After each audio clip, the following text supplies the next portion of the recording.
La Universidad Nacional Autónoma de México y la Facultad de Estudios Superiores de Iztacala, en su sistema Psicología a Distancia, presentan el módulo La Psicología en el Campo de la Salud, del equipo Chávez Ojeda Verónica Elizabeth, Flores Cervantes Adriana, en la voz Morales Basurto Saray Berenice y Reyes López Jorge Abraham, del tutor Mario Fausto Gómez Lamont, del grupo 9178. La enfermedad y sus metáforas. Libro escrito por Susan Sontag. La autora nos muestra dos enfermedades que están envueltas de misticismo, fantasías e ideologías específicas: el cáncer y la tuberculosis. Se mencionan estas enfermedades metafóricamente hablando, con ideas que en ocasiones son similares y otras veces no. Sin lugar a dudas, estas enfermedades son tanto aparatosas como agobiantes desde el momento que se les menciona. Destacamos el estigma tanto social y moral que conlleva, así como el lenguaje ideológico asociado en el tiempo en el que se desarrollan. Susan nos menciona que ahora es el cáncer la enfermedad que entra sin llamar, la enfermedad vívida como invasión despiadada, y lo será hasta que el tratamiento sea tan eficaz como ha llegado a serlo el de la tuberculosis. Ahora bien, desarrollaremos en este manual del tema 5 al 9. Capítulo 5. En el siglo XIX, la tuberculosis contaba con una carga de ideología romántica. Incluso la imagen que las personas adquirían cuando contraían dicha enfermedad era de estar por encima de su entorno.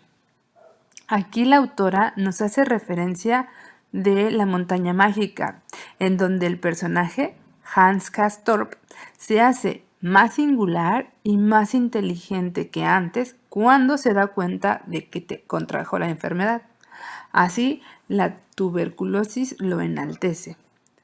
Podemos notar cómo esta enfermedad que da de forma singular no es epidémica, no da en colectivo, sino azarosamente. Observamos pues que la tuberculosis, como hoy en día lo es el cáncer, es una flecha mortífera que puede alcanzar a cualquiera. Sin embargo, a pesar de que la enfermedad se vea romántica e interesante, también la hace lucir como maldición, objeto de un pavor especial. Uno de los cuestionamientos que se hace cuando se ha descubierto que se tiene una de estas enfermedades es el típico ¿por qué yo? ¿Por qué me cayó la flecha a mí? Una forma de quejarse de la injusticia que se siente. Podríamos mencionar las causas físicas, como por ejemplo, en el caso de la tuberculosis, las condiciones insalubres. No obstante, hay pensamientos más intrínsecos. Podemos destacar entonces que las personas propensas a contraer cáncer tienen un carácter poco emotivo, están reprimidas y se inhiben. En el caso de la tuberculosis se destaca la obsesión a la imaginación decimonónica, a veces apasionada y otras tantas reprimida. Señala Susan que ambas enfermedades sugieren juicios profundos de tipo moral y psicológico. Regresando pues al ¿por qué yo? ¿Por qué mi cuerpo me está haciendo esto? ¿Por qué me está pasando esto a mí? ¿Por qué yo estoy boicoteándome? ¿Qué se puede decir de estas dos enfermedades?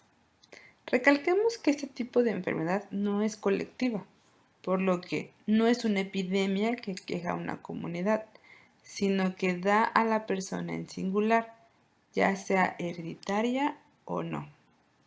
Ahora bien, la autora hace mención que en la antigüedad se creía que los dioses decretaban las enfermedades y mandaban las epidemias, o sea, era un instrumento de ira divina. Hoy día, los mitos modernos se concentran en los juicios propios de traición hacia uno mismo. Menciona Kafka en una carta a Max en 1917: mi cabeza y mis pulmones se han puesto de acuerdo a mis espaldas. Capítulo 6. La concepción de la enfermedad. En la Ilíada y la Odisea, la enfermedad se concibe como un castigo sobrenatural o una posesión demoníaca. Para los griegos, la veían como una situación gratuita o merecida, ya sea por las faltas que se cometían personalmente o aquellas faltas que habían cometido sus ancestros. Ya en la llegada del cristianismo se vuelve un tema más moralista relacionado con el castigo justo por un pecado cometido. Y en el siglo XIX empieza una nueva concepción de que la enfermedad era una expresión del carácter, resultado de la voluntad. Aquí podemos ver lo que Schopenhauer dice. La voluntad se muestra como cuerpo organizado y la presencia de enfermedad significa que la voluntad misma está enferma. La enfermedad es la voluntad que habla por el cuerpo, un lenguaje que significa lo mental, una forma de expresión personal. Y dice la autora, la remisión de la enfermedad depende de que la parte sana de la voluntad acuda con poderes dictatoriales para subyugar a las fuerzas rebeldes. Otra de las concepciones que se tiene de la enfermedad es que la enfermedad revela deseos que el paciente probablemente ignoraba. También, las pasiones ocultas son ahora la causa de la enfermedad. Escribía Blake, quien desea y no actúa, cría pestilencia. También dicen que ante estas enfermedades del cáncer y la tuberculosis, se empieza siempre por la idea romántica que son expresiones del carácter y se termina afirmando que el carácter es lo que las causa. Es el enfermo mismo quien crea la enfermedad, escribía Godek.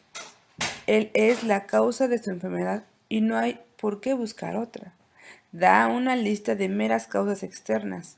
Sostiene que, en lugar de hacer frente a las causas reales, internas, los médicos prefieren atacar las causas externas mediante la profilaxis, la desinfección, etc. Y ello solo por lo desagradable que es mirar dentro de sí. Por último, según Carl Menninger, más recientemente, en parte la enfermedad es lo que el mundo ha hecho de la víctima, pero en mayor parte es lo que la víctima ha hecho del mundo y de sí misma. Dice Susan Sontag que estas opiniones tan descabelladas y peligrosas no solo descargan sobre el paciente la responsabilidad del mal que lo aqueja, sino que, además, le impiden comprender la gama de tratamientos posibles, lo apartan implícitamente de todo tratamiento. Se da por sentado que la cura depende en la capacidad de amor propio del paciente. Capítulo 7. Causas emocionales del cáncer. Actualmente existen investigaciones que apoyan teorías sobre las causas emocionales del cáncer. Por ejemplo, cáncer se relaciona con sentimientos de dolor. 2/3 o 3/5 de algunos centenares de pacientes dicen estar deprimidos o insatisfechos de sus vidas y haber perdido, por muerte, repudio o separación, un padre, un amante, un cónyuge o un amigo íntimo. Pero dice Susan Sontag que la mayoría de las personas sin cáncer también evocamos este tipo de depresiones y esto es parte de la condición humana. En el siglo XIX se creía que los pacientes de cáncer habían contraído la enfermedad al cabo de una vida hiperactiva e hiperintensa. En Inglaterra, un médico aconsejaba que sus pacientes evitaran abrumar sus fuerzas y trataran de sobrellevar la adversidad de la vida con entereza, no entregarse a la aflicción. Ahora se prescribe la expresión personal que va desde decirlo todo hasta un grito primordial. Podemos ver cómo a través del tiempo ha cambiado esta ideología de las emociones, por qué da o por qué razón da el cáncer. La hipótesis según la cual las afecciones influyen sobre las reacciones inmunológicas, pudiendo reducir la inmunidad a las enfermedades, no demuestra ni tiene relación alguna con la opinión de que las emociones causan enfermedades, ni mucho menos con la creencia de que determinadas emociones causan determinadas enfermedades. Esto lo cita literalmente la autora y dice que todas las teorías que atribuyen las enfermedades a los estados de ánimo y su cura a la mera fuerza de voluntad son síntomas de lo que poco que se conoce del territorio físico de la patología. Otros puntos que podemos resaltar que la autora menciona en este capítulo son que nuestra época tiene predilección por las explicaciones psicológicas. Psicologizar es como manejar experiencias y hechos de enfermedades graves, por ejemplo, la tuberculosis o el cáncer, sobre los que no se tiene el control o tiene un control muy escaso o nulo. También la explicación psicológica mina la realidad de una enfermedad, cuya realidad pide una explicación. ¿Qué quiere decir? ¿Es un símbolo de? ¿Debe interpretarse como? Gran parte de la popularidad de la fuerza persuasiva de la psicología proviene de que sea una forma sublimada de espiritualismo. Dice que es una forma laica y ostensiblemente científica de afirmar la primacia del espíritu sobre la materia. También nos dice que esa realidad ineluctablemente material que es la enfermedad admite una explicación psicológica. Una enfermedad es así un hecho básicamente psicológico y a la gente se le hace creer que se enferma porque su subconsciente así lo quiere, que se puede curar con tan solo movilizar su fuerza de voluntad y que puede optar por no morir a causa de su enfermedad. Las teorías psicológicas de la enfermedad son meras y poderosísimas culpabilizaciones al paciente, a quien se le explica que, sin quererlo, ha causado su propia enfermedad y se le está haciendo sentir también que bien merecido lo tiene. Capítulo 8. La enfermedad se vuelve metáfora. La enfermedad se adjetiva, se dice que algo es enfermizo para decir que es repugnante o feo. Nada hay más punitivo que dar un significado a una enfermedad, significado que resulta invariablemente moralista. Cualquier enfermedad importante cuyos orígenes sean oscuros y su tratamiento ineficaz tiene a hundirse en significados. Durante los 2 últimos siglos, las enfermedades que más se han usado como metáforas mal han sido la sífilis, la tuberculosis y el cáncer, las 13 enfermedades supuestamente individuales. Mientras que se contraía la sífilis de manera totalmente pasiva, era un desastre involuntario. La tuberculosis antes y hoy el cáncer son patologías de la energía y enfermedades de la voluntad. La tuberculosis y el cáncer han servido para expresar, no solo como la sífilis, groseras fantasías en materia de contaminación, sino sentimientos relativamente complejos sobre la fuerza y la debilidad y sobre la energía. El cáncer. Muchos agentes provocan el cáncer. Las sustancias cancerígenas del medio ambiente, el patrimonio genético, la disminución de las defensas inmunológicas a causa de alguna enfermedad previa o de algún trauma emotivo, las predisposiciones caracterológicas. Muchas investigaciones sostienen que el cáncer no es ya una enfermedad, sino más de 100 enfermedades clínicamente distintas que hay que estudiar cada caso por separado y que en definitiva se llegará a una panoplia de curas, una para cada uno de los diferentes cánceres. Todo lo brutal, lo implacable, lo rapaz se penetraba con el cáncer. Hoy el cáncer está al servicio de una visión simplista del mundo que puede volverse paranoica. Hoy día no es menos lugar común sostener que el cáncer es una enfermedad ambiental que decir, como se decía y se dice, que su causa es el desgobierno de las emociones. Las teorías psicológicas más aceptadas atribuyen al pobre enfermo la doble responsabilidad de haber caído enfermo y de curarse, y las convenciones que exigen que el cáncer no sea una mera enfermedad, sino un enemigo diabólico, a la vez de una enfermedad mortal, lo convierten en vergonzosas. La sífilis. Se admitía que la sífilis no solo era una enfermedad horrible, sino que era degradante y vulgar. Los adversarios de la democracia la usaban para anatematizar las profanaciones de una era igualitaria. Para su libro inconcluso sobre Bélgica, Baudelaire anotaba: todos llevamos el espíritu republicano en las venas como la sífilis en los huesos. Estamos democratizados y veneralizados. La sífilis ofrecía la posibilidad de una metáfora limitada porque no se consideraba misteriosa, solo horrible. Los siniestros e insistentes ataques contra la sífilis que aparecen en Mein Kampf son proyecciones de fobias sexuales y políticas, en tanto que infecciones moralmente corrupta y físicamente debilitante, la sífilis se convierte en el tropo típico de las polémicas antisemitas de fines del siglo XIX y principios del XX.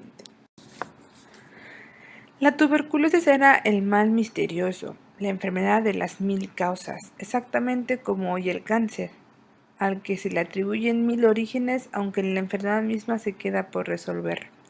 Durante más de siglo y medio, la tuberculosis fue el equivalente metafórico de la delicadeza, la sensibilidad, la tristeza, la impotencia.